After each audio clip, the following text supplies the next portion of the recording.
Okay. All right, I'm Chris Bergstrom, photographer based in New Jersey, South Jersey actually.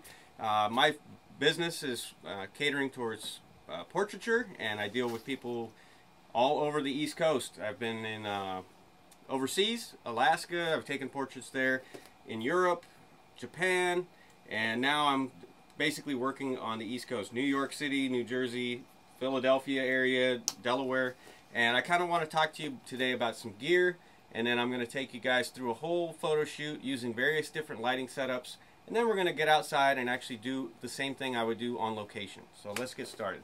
Alright, so first gear I would talk about is an umbrella. It's very basic, but this is where I recommend most beginner photographers start. Why? Well, it's cheap. Okay, so one of these umbrellas, a standard convertible umbrella that actually can be converted to shoot through or bouncing reflective umbrella, is about $30. You could probably find them cheaper on eBay, stuff like that. This particular one is called a Soft Lighter 2. Now this one is about $80. So it's a little more expensive than your typical umbrella, and the reason for that is you can actually remove the umbrella shaft, which allows you to, once you mount this on a light stand, get this umbrella a lot closer without having this thing in your shot. Okay, so we can take this off, and then we can turn this thing into a softbox. It's basically like 3 light modifiers in one. Okay, we've got a reflected umbrella as you see here. I'm not going to set this whole thing up, but I will explain why you would use this. Okay, then you've got this softboxy kind of material. It's a diffusion material that actually clips over the edges and turns this whole face into basically a big round softbox is what this turns into. So, enough of that. Then, if you wanted to, you could take and convert this into a shoot-through umbrella and actually shoot through it. So, it's 3 light modifiers in one. Yes, it's $80, so I would not recommend using these outdoors very often because they do tend to blow over and break your speed lights, your alien bees, whatever you're using, your studio strobes. But if you've got a buddy that can help you hold it and you know it's not a very windy day, yeah, you could use one of these outside, no problem. I tend to like to use a softbox outside because it doesn't blow over as easily. Alright, so that is the umbrella. Don't have to get the soft lighter, but it is nice to have a removable shaft on your umbrella. Alright, next piece of gear is a softbox, okay?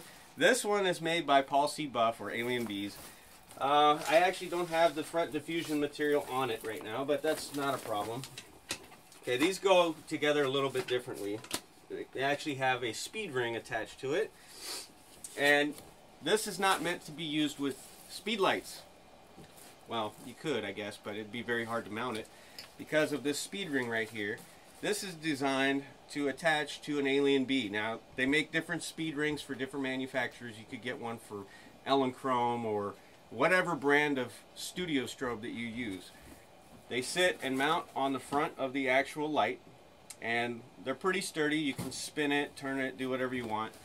And I like using this particular softbox without the diffusion material on it because it gives you a little more punch and contrast without that diffusion material on here. It still has this baffle inside, so it diffuses it a little bit, but then it kind of gives you the quality of something similar to a beauty dish. You know how a beauty dish has that center cover that basically covers it off? This does the same thing, and it's very specular with all of these bumpy silver pieces around the inside right here. Now, if I wanted to, I could buy a grid for this and put the grid in here. I currently don't have one, but you could get one, which would allow you to change the direction of the light and basically cause a tunnel of light. And that way you can actually illuminate your subject without spilling too much light on the background, if that's your goal. But we'll talk about how to avoid spilling light on the background later as well.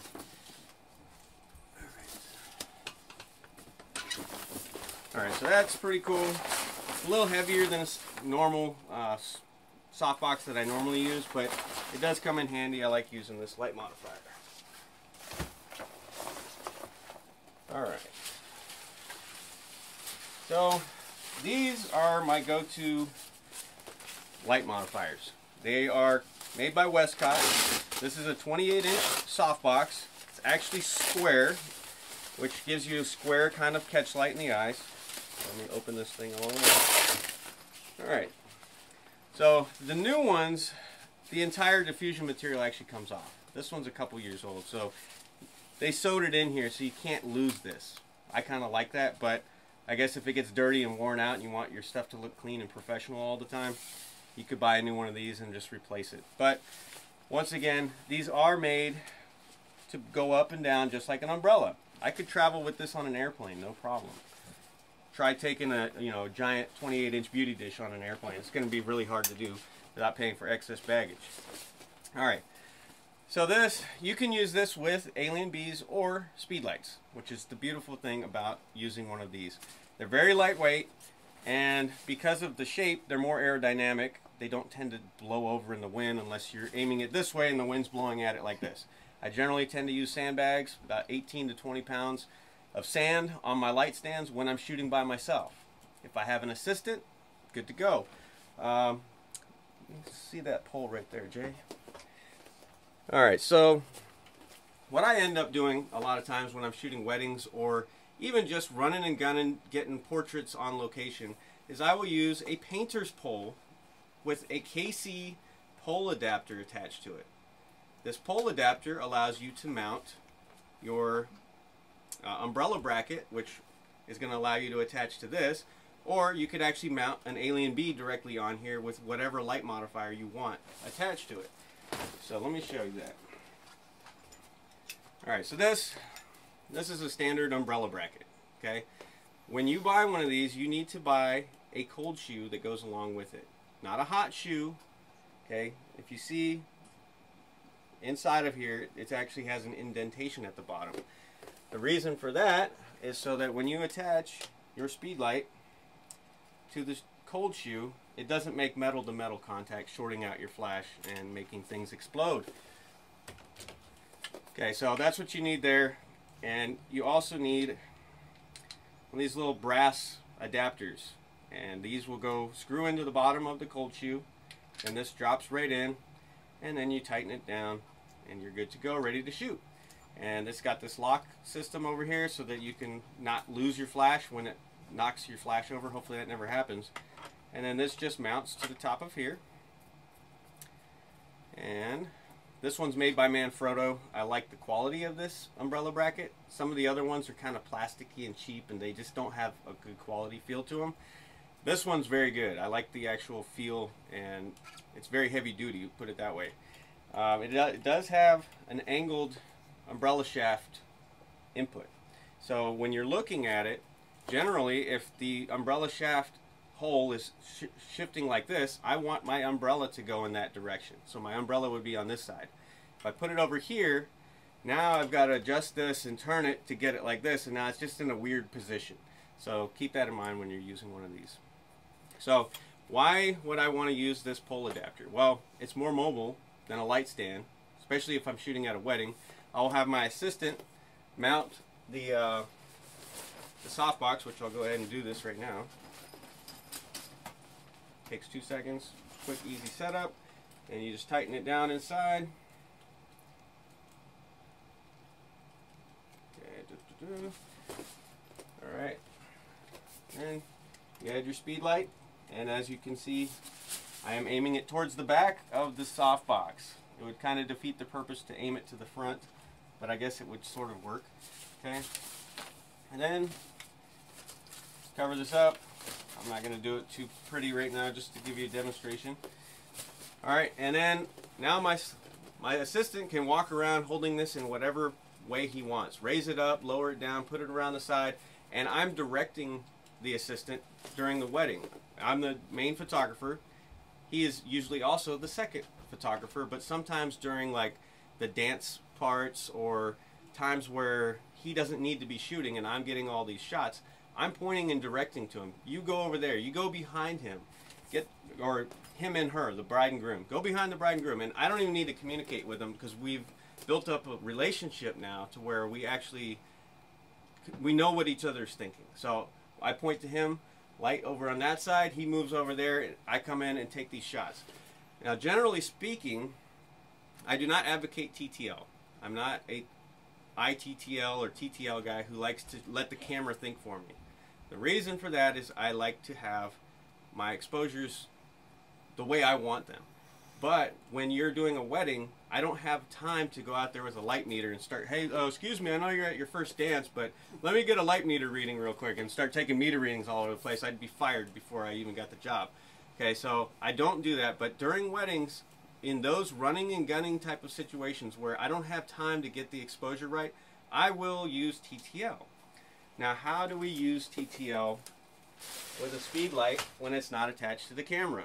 You're probably wondering. Okay, you could use Nikon's creative lighting system, or you could use Canon's, whatever they call their system, where it's actually talking to the flash through infrared light or whatever, but that's unreliable.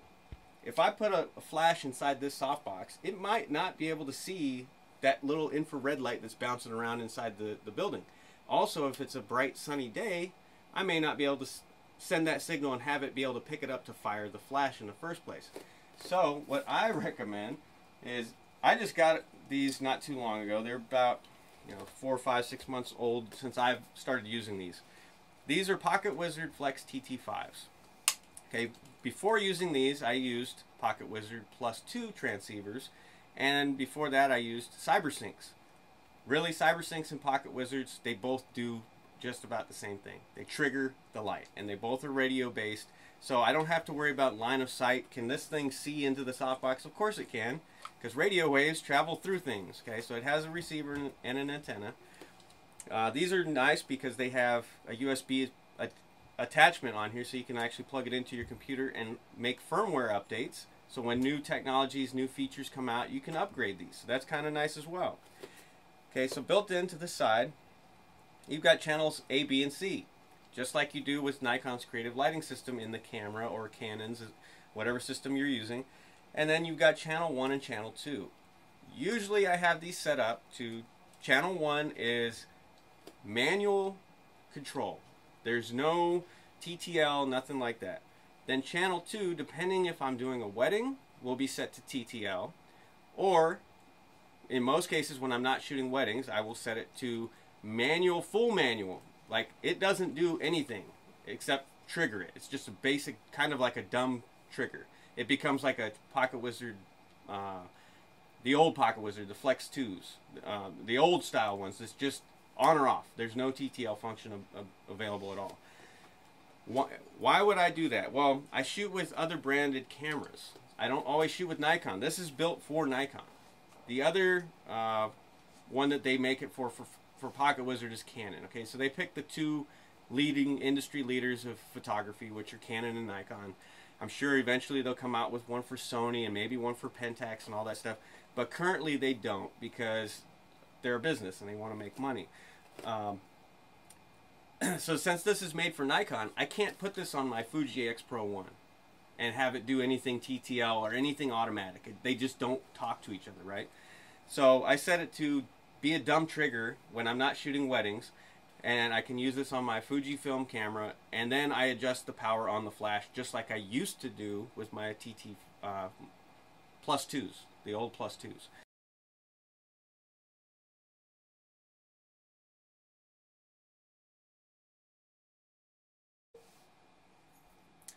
Alright, so Flex TT5s, okay? Now if you're just getting started in photography, you're just getting into portrait photography, and you're kind of worried about how much money is all this stuff going to cost, these aren't cheap. They run about $220 a piece. And so I have 4 of them.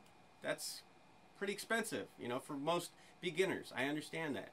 So I'm not advocating that you have to go out and buy these. But for those of you that can save up and get these one at a time and start building up your studio, I would invest in these over something that is going to be out of date in another year, because technology is improving. PocketWizard they are the best in the industry for triggers, and they are updatable with USB. Okay, so that's one of the things that I like about these. The other thing I like about using these is that they are compatible with this light meter. Okay, this is the Sekonic L478DR. Now, I like this light meter because it's touchscreen.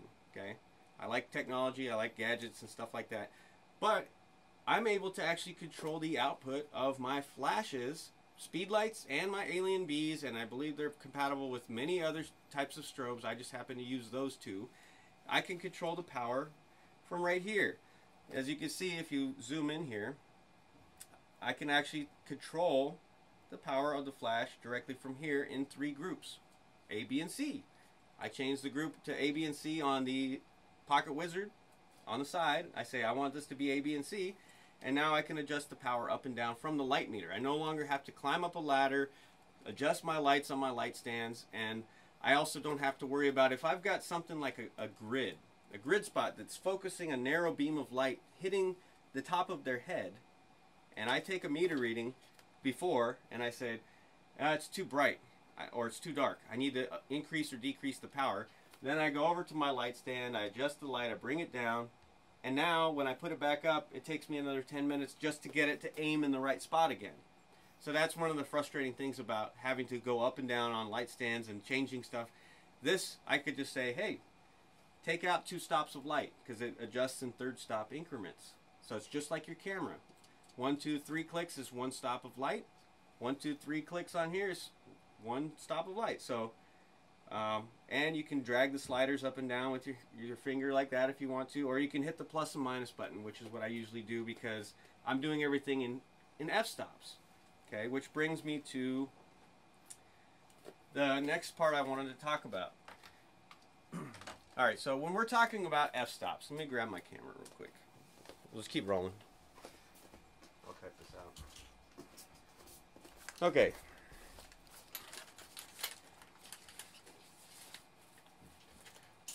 All right, so when we're talking about f-stops, this is one of the most groundbreaking things that when I was taught this and actually showed this, it was like a light bulb went off because I never thought about it. Okay, everybody, if you don't know the numbers of f-stops, the actual main f-stop numbers that you can find on most older lenses, some of the new lenses don't list them because they've taken out the aperture ring. I like lenses with aperture rings, so Nikon, please bring back my aperture ring. I like having it. All right, if you don't know the numbers, okay, they usually start at f1.4. Most cameras or companies that make lenses don't make f1.0 lenses, but if they did, you could include that as one of your f-stops. So let's start at f1.4. The next stop, if you have them memorized like I do, is 2, f2. Then you go 2.8, f4, 5.6, f8, f11, f16, f22, f32, and it keeps going and going and going. Most lenses nowadays don't even go up to f32. They're stuck at f22 or f16 on a lot of lenses. Okay, so if you are new to photography and you're saying, oh, that's a lot of math and a lot of numbers and it's too tricky and I don't understand it. Well, go out with your camera, set it to manual mode, look through the meter, and find proper exposure. So what the camera is telling you is proper exposure. It may not be actually proper exposure because cameras are they're dumb. Okay, it's just a tool. It's as smart as it can be with the technology, but they're still just a tool. And if I let the camera think for me all the time, I'm not going to get the exposures I want, okay, because I'm smarter than the camera, okay. So what I like to do is I'll go out there and I'll look at this plus or minus right here. Okay, so let me switch to manual mode. All right, so if I'm looking right now at this wall, I could see I'm 1 1/3 stop underexposed, okay, basically. Now, if I go ahead and slow my shutter speed down, 50th of a second, it's telling me I'm at exact proper exposure. Okay, I wouldn't do this test shooting a white background. That wouldn't be the point. I would go outside and just look at some trees or the street or whatever it is, and I'm going to take a picture at proper exposure. Then I would go ahead and increase my shutter speed till it's 1 stop underexposed, take another picture at 2 stops underexposed, and then go the other direction. So I would go 1 stop overexposed, and now 2 stops overexposed. Yeah, you could keep going and do 3 stops overexposed, or 3 stops underexposed. Then look at all of your pictures. Take them into your computer, find which one was proper exposure. Then look at all of the other pictures that you had taken. That is a stop of light difference, okay? most photographers, they guess, okay? And that's fine. There's nothing wrong with guessing. You're like, ah, that looks like it's a stop or two under it, but I don't know. And so having the light meter takes all that guesswork out. You could be a third of a stop overexposed. Okay, shooting in RAW, that's not as big of a problem, but if you want to get it right in camera every single time, I recommend using a light meter because you're going to have exact exposures every single time, especially if you calibrate it to your camera, which is a whole nother step, which there are videos upon videos on Staconic's website on how to do that. So I'm not going to demonstrate how to do that, but I will let you know you can calibrate it.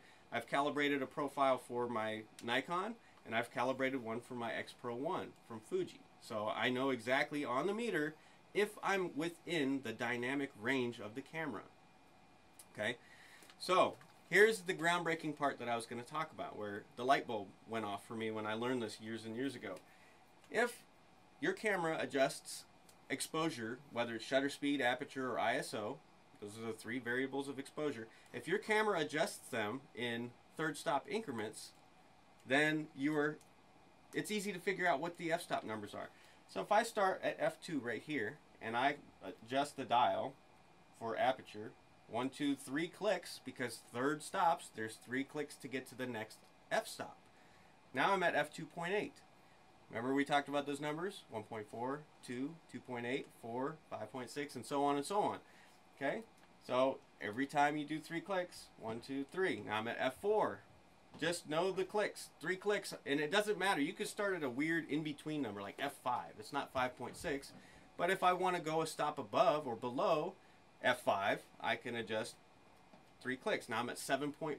I don't need to know and memorize all those in-between numbers. If I know 3 clicks equals 1 stop in either direction, that's groundbreaking. Same applies for shutter speed. Okay, let's go up to 1/125th of a second.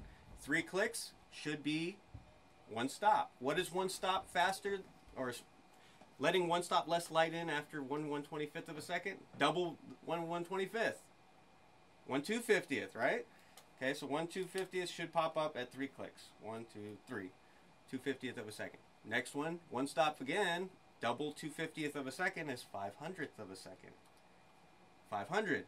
Again, should be 1,000. 3 clicks. And so on and so forth. Now, keep in mind that cameras are weird in the fact that once you get to, let's see, 8, okay? 1/8 of a second. What's double of 1/8 of a second? 1/16 of a second, right? Yeah. Well, to make the math easy, the camera manufacturers, 1, 2, 3 clicks, decided to make it 1/15 of a second. So we don't get quite exactly 16. That's just a weird oddity that happens with cameras, and there's, I believe, 2 of those weird things that happen. Okay, so we're at 1/15 of a second. If I double that, it's 1/30th of a second. 3 clicks. Now it should be 60th. What's 60 times 2? 120, right? 1, 2, 3. Well, it gave me 125th. And they did that so that the math is easier for photographers. So now going from 125th times 2 is easier than going 120 times 2 is 240. 240 times 2 is 480. 480 times, and then it becomes difficult because you start trying to think too much. So they tried to make it easier for photographers. But just remember, 3 clicks. Okay, same thing with ISO. Okay, if I start at 200, which is the base ISO for this, it does go to low 1, which is the equivalent of ISO 100. Okay, so 200, 3 clicks later should be 400. Okay, 400, 2 clicks later should be 800. And each of these are stops. 800 to 1600, 1600 to 3200. So a lot of people get confused, and it's like this big mystery of how do I figure out exposure if I adjust my shutter speed by letting 1 stop less light in? How do I let 1 more stop of light in with my aperture? And they don't realize if they just counted the clicks, they would make it, you wouldn't even have to remember numbers. Okay, I know the numbers, but if you're just beginning at this and it's intimidating, you're kind of scared, you're like, I don't know how to adjust my camera and it's all confusing and I'm totally lost. Remember the number of clicks. If I let in 1 less stop of light with my shutter speed, I can let 1 more stop of light in with my aperture. Or if I run out of aperture, I'm already open at 1.4, I can increase my ISO by a stop. 3 clicks on the ISO. That's how I like to teach people to enjoy their camera and not have to worry about all these numbers. What's 1.4? What's the next f-stop? If I want to close it down 2 stops, oh, that's 2 point something, you know, they're getting confused, okay? So that should help you immensely with your photography.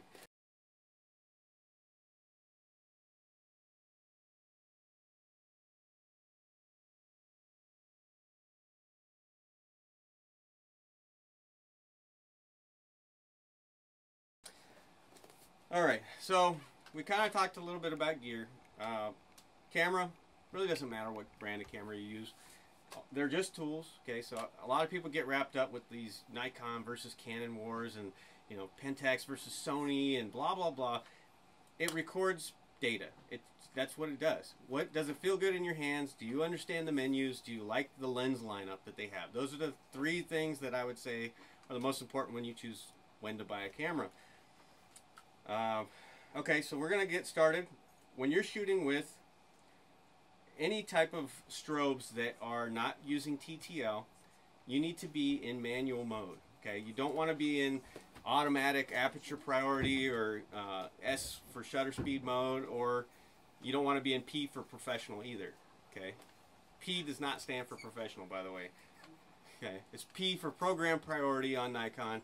Don't know what they call it on Canon, but that is basically point and shoot.